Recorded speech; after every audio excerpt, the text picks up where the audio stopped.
Hello friends, welcome back to foods of fitness. આજે આપણે બનાવીશું જન્માષ્ટમીના બીજા દિવસે એટલે કે નોમના પારણામાં ટ્રેડિશનલ રીતે બનતું પતરાળીનું શાક। તો 32 પ્રકારના શાક અને ભાજીઓને મિક્સ કરી ભગવાનને આ શાકનો ભોગ ઘઉંના લોટનો શીરો અને સાથે ગરમા ગરમ પૂરી સાથે સર્વ કરવામાં આવે છે। તો ભરપૂર માત્રામાં શાક, ભાજીઓ અને પલાળેલા કઠોળ સાથે આ ટ્રેડિશનલ શાક બને છે।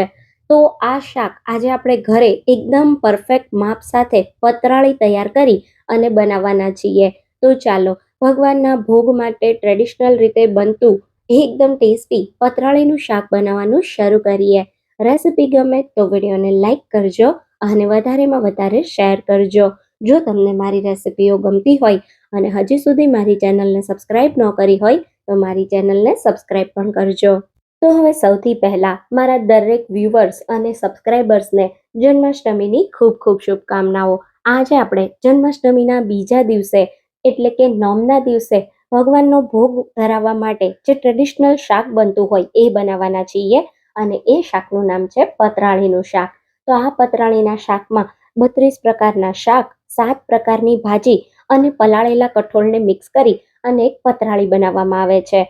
તો અહીંયા કઠોળમાં મેં લીધા છે મગ, મઠ, ચણા, વટાણા, રાજમા। તો બધા જ કઠોળને તમારે જે પણ કઠોળ ઉમેરવા હોય એ કઠોળને આગલા દિવસે રાત્રે એટલે કે આઠમની રાત્રે પલાળી દેવાના અને પછી પતરાળીના શાકમાં ઉમેરવાના। તો જ્યાં પણ ભગવાનનો ઉત્સવ થતો હોય એવી જગ્યાની બહાર તમને આ રીતે મિક્સ શાકભાજીઓ સમારેલા રાખેલા હોય અને એમાંથી તમને એક મોટી સાઈઝના પાત્રાના પાનમાં અલગ અલગ શાકભાજી થોડા થોડા ઉમેરી અને એક પેકેટ બનાવી દેવામાં આવતું હોય જેને પતરાળી કહેવાય। તો આ પતરાળી તમને બિલકુલ આ રીતે મળતી હોય છે। તો મોટી સાઈઝના પાત્રાના પાનમાં આ રીતે મિક્સ કઠોળ, ભાજી અને અલગ અલગ પ્રકારના શાકભાજીઓને ભેગા કરી અને એક આવું પેકેટ બનાવી દે। આ પેકેટમાં તમને જે શાક મળે ને એને પતરાળી કહેવાય। તો ભગવાનના ભોગમાં આ શાક તમારે બનાવવાનું હોય છે। તો આજે જો તમારા ગામમાં આ રીતની પતરાળી ન મળતી હોય તો તમે એને એકદમ સહેલાઈથી ઘરે તૈયાર કરી શકો છો। મને કમેન્ટમાં ખાસ કહેજો કે તમારા ગામમાં આ રીતની પતરાળી મળે છે કે નહીં। તો આજે પતરાળી હું તમને ઘરે બનાવવાનું બતાવું છું જે એકદમ સહેલું છે। તો પતરાળી તૈયાર કરવા માટે આપણે એક મોટા બાઉલમાં અહીંયા લેશું થોડી એવી દૂધી। બધા શાક તમારે થોડા થોડા લેવાના છે। સાથે મેં એક નાનું ગલકું લીધું છે, એક નાનું તુરિયું એટલે કે ઘીસોડું લેશું, થોડા સમારેલા ટીંડોરા લેશું, સાથે મેં અહીંયા સમારેલા કંટોલા લીધા છે, અહીંયા મેં અડધું સમારેલું કારેલું લીધું છે, સાથે થોડો આપણે ગુવાર લેશું, થોડી ફણસી, થોડી ઝીણી સમારેલી લીલી ચોળી અને હવે અહીંયા ઉમેરી દઈશું થોડી સમારેલી વાલોળ, સાથે મેં થોડું સમારેલું ફ્લાવર લીધું છે। અહીંયા 1 થી 2 નંગ જેટલા સમારેલા પરવળ લેશું, થોડું સમારેલું ગાજર, થોડું એવું સમારેલું સુરણ। બધા શાક ઓલમોસ્ટ મેં 1/4 કપ જેટલા લીધા છે। તો થોડું મેં સુરણ ઉમેરી દીધું અને એક નાનું સમારેલું બટેટું, સાથે એક નાનું સમારેલું કેળું લીધું છે। અડધા કપ જેટલી આ રીતે સમારેલી કોબી લેશું અને લીલા કઠોળમાં વાલ, વટાણા અને ચોળા લેશું, સાથે અહીંયા મેં એક નાનો ટુકડો બીટનો પણ લીધો છે। હવે બધા શાકભાજીને આપણે મિક્સ કરી દઈશું। તો આ રીતે તમે જોઈ શકો છો મેં બધા જ શાકને સારી રીતે મિક્સ કરી દીધા છે। તો પતરાળી માટે આ રીતે મિક્સ કરેલા શાક આપણા બિલકુલ તૈયાર છે। આ સિવાય તમે ભીંડો, અળવી, સરગવો જે પણ સિઝનમાં શાક મળતા હોય એને તમે વાપરી શકો છો। આ શાક બનાવવા માટે તમારે 7 પ્રકારની ભાજીઓ લેવાની છે। અહીંયા મને 5 પ્રકારની ભાજી મળી છે તો હું એને પણ મિક્સ કરી દઈશ, જેમાં મેં પાલક, મેથી, તાંદળજો, ફોદીનાના પાન અને કોથમીરના પાન લીધા છે। આ શાકમાં સુવાની ભાજી અને સાથે લાલ તાંજળીઓ જો તમને મળે તો તમારે થોડો થોડો એ પણ ઉમેરવાનો। હવે આ બધું આપણે સરસ મિક્સ કરી દેશું। તો પતરાળીના શાકમાં કઠોળ, ટમેટું અને તમારે લીલું મરચું આપણે વઘારમાં ઉમેરવાના છીએ એટલે મેં મિક્સ નથી કર્યું અને ચતુર્માસ હોવાના કારણે આ શાકમાં રીંગણ, લસણ, ડુંગળી જેવા તામસિક શાકભાજીનો ઉપયોગ નથી થતો એટલે એ પણ નહીં ઉમેરવાના। તો હવે બધા જ શાકને આપણે સારી રીતે ધોઈ અને થોડી વાર માટે સાઈડ પર રાખી દઈશું।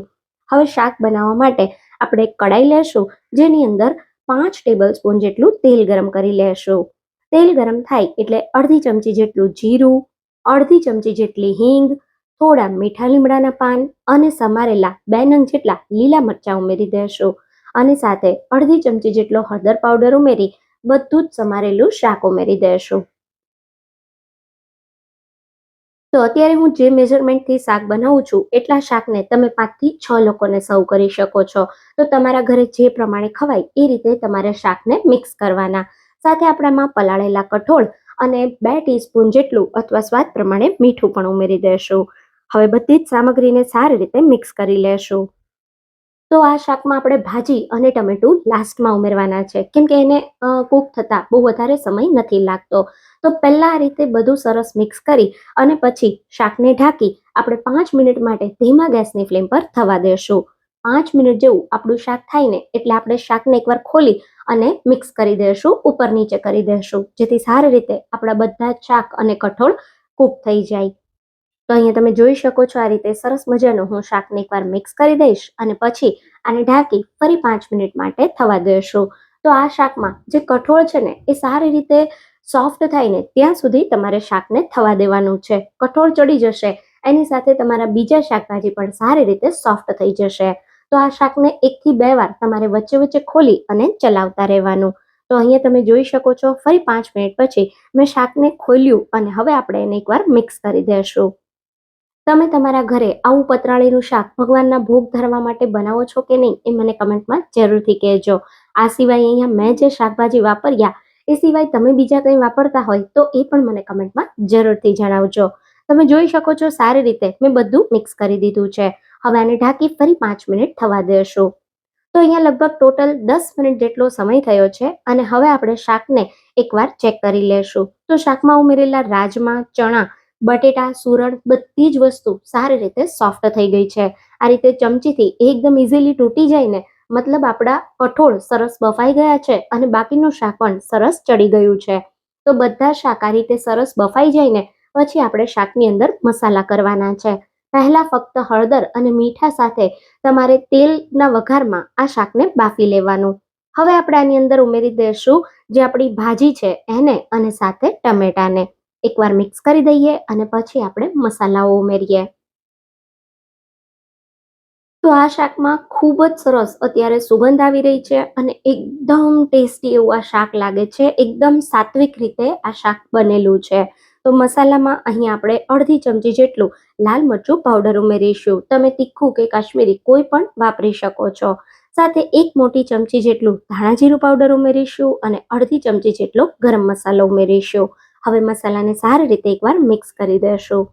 તો આ રીતે થોડા મસાલા મિક્સ કરી દો ને પછી તમારે શાકને થોડું લચકા પડતું બનાવવા માટે આમાં પાણી ઉમેરીશું. તો પાણી આપણે લગભગ અડધા ગ્લાસ જેટલું ઉમેરવાનું છે, અથવા તમને શાકમાં જો વધારે રસો જોઈએ તો તમે પાણી થોડું વધારે પણ ઉમેરી શકો છો. હું અત્યારે અડધા ગ્લાસ જેટલું આ રીતે પાણી ઉમેરી દઈશ અને હવે શાકને ઢાંકી એકદમ સારી રીતે ધીમા ગેસની ફ્લેમ પર 5 મિનિટ થવા દેશું. આ શાકને બનતા 20 મિનિટ જેટલો સમય લાગે છે. તો તમે જોઈ શકો છો પાણી ઉમેરી સારી રીતે શાકને મેં એકવાર મિક્સ કરી દીધું. હવે ઢાંકી 5 મિનિટ માટે ધીમા ગેસની ફ્લેમ પર થવા દેશું.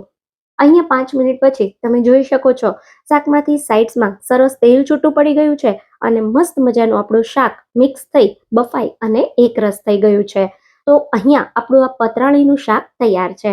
પણ આ શાકને વધુ ટેસ્ટી બનાવવા માટે જ્યારે શાક બની જાય ને ત્યારે ગેસ બંધ કરી દેવાનો અને ગેસ બંધ કર્યા પછી 1 થી 2 મોટી સાઈઝના લીંબુનો રસ ઉમેરી દેશું. સાથે 1 ટેબલસ્પૂન જેટલી ખાંડ ઉમેરીશું, જે બધા જ શાકભાજીનો સ્વાદ બેલેન્સ કરશે. હવે એકવાર મિક્સ કરી દેશું. એકદમ આપણું શાક ગરમ છે તો ખાંડ ફટાફટ ઓગળી જશે. તો બધું જ સારી રીતે મેં મિક્સ કરી દીધું છે અને હવે તમે જોઈ શકો છો એકદમ ટ્રેડિશનલ રીતે બનતું પતરાળીનું શાક તૈયાર થઈ ગયું છે. તો ઘઉંના લોટનો શીરો અને ગરમા ગરમ પૂરી સાથે કૃષ્ણ ભગવાનને આ શાકનો ભોગ ધરો એ પણ ખુશ થઈ જશે. તો આ શાકને બિલકુલ ટ્રેડિશનલ રીતે પાત્રાના પાનમાં સર્વ કરીશું. તો આ રીતે સરસ ધોઈ કોરું કરી અને મેં પાત્રાનું પાન લીધું છે એમાં શાકને સર્વ કરી દેશું. તો તૈયાર છે જન્માષ્ટમીના બીજા દિવસે એટલે કે નોમના પારણામાં ટ્રેડિશનલ રીતે બનતું પતરાળીનું શાક. તમને આ શાકની રેસિપી કેવી લાગી એ મને કમેન્ટમાં જરૂરથી કહેજો. જો તમને આ રેસિપી ગમી હોય તો રેસિપીને લાઈક અને વધારેમાં વધારે શેર કરજો. તો ફરી મળીશું એક નવા વિડીયો સાથે. ત્યાં સુધી થેન્ક્સ ફોર વોચિંગ.